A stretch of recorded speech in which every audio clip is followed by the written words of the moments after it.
Good morning and welcome to another one of Drew's book reviews. So today I am reviewing Dan Brown's Inferno.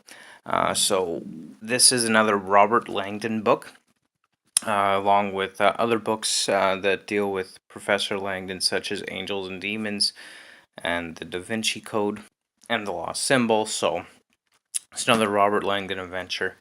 So like the other books that deal with Professor Langdon, it does have to deal with a lot of religious symbology and you know artwork from the Renaissance period of the medieval time as well. So particularly in this book, we're dealing with this idea. It deals with ideas of global overpopulation and this idea that global populations need to be curved and need to be stopped where they are, lest humanity's population grow to the point where we literally become extinct because we have overused and grown to the point where the earth can no longer support humanity.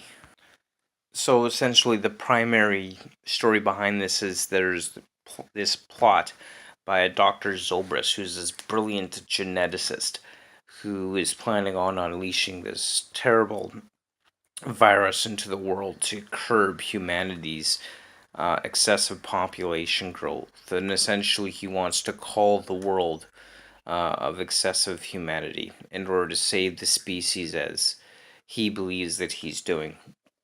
And so we have Professor Langdon, who finds himself waking up in an Italian hospital with no memory of the last few days, wound to the head, and in possession of this strange altered map of Dante's Inferno, or Dante's vision of hell. And he ends up fleeing for his life with a doctor who saves his life, or at least it appears that she is on his side the whole time.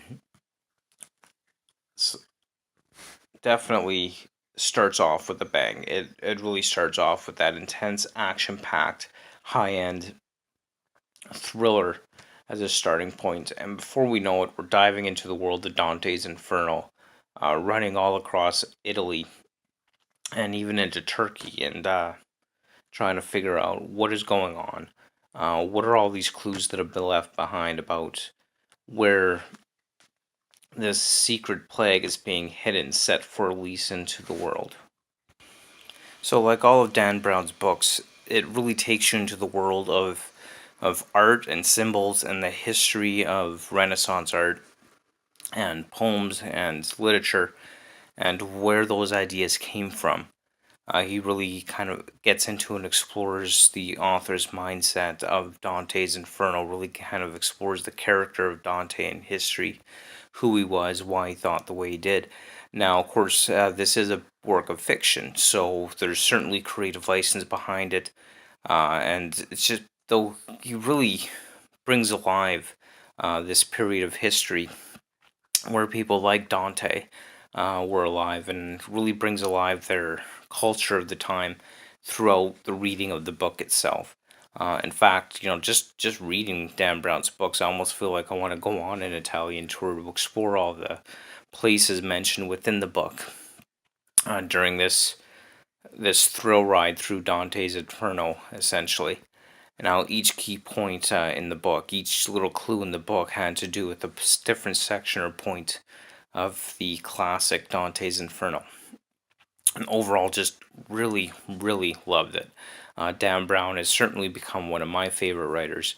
His books are captivating, they're action packed, there's just so much thrill ride behind it. It's definitely the kind of book that you have a hard time putting down.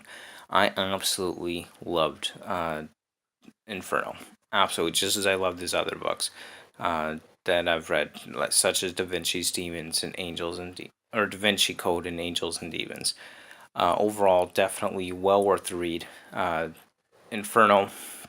I keep wanting to say Dante's Inferno, but it's Dan Brown Inferno, where the whole story and the whole book is based around the epic poem Dante's Inferno and the map of hell, and the idea is put forth in that. Just a fantastic read, and I would most certainly recommend it to anyone. So, of course, next up, I will be reading another Dan Brown book, Dan Brown's Deception Point. So, really looking forward to getting to this one. So, this one's not a Robert Langdon novel from what I can tell. But if any of Dan Brown's previous books are an indication, I have no doubt that this will be a fantastic and rather enjoyable, fun, fast-paced read, just as all of Brown's books are. So again, thank you so much for tuning in. Thank you for watching, and links will be in the description below to my Facebook and my Twitter feeds as well. And thank you so much for tuning in, and you have yourself a great day.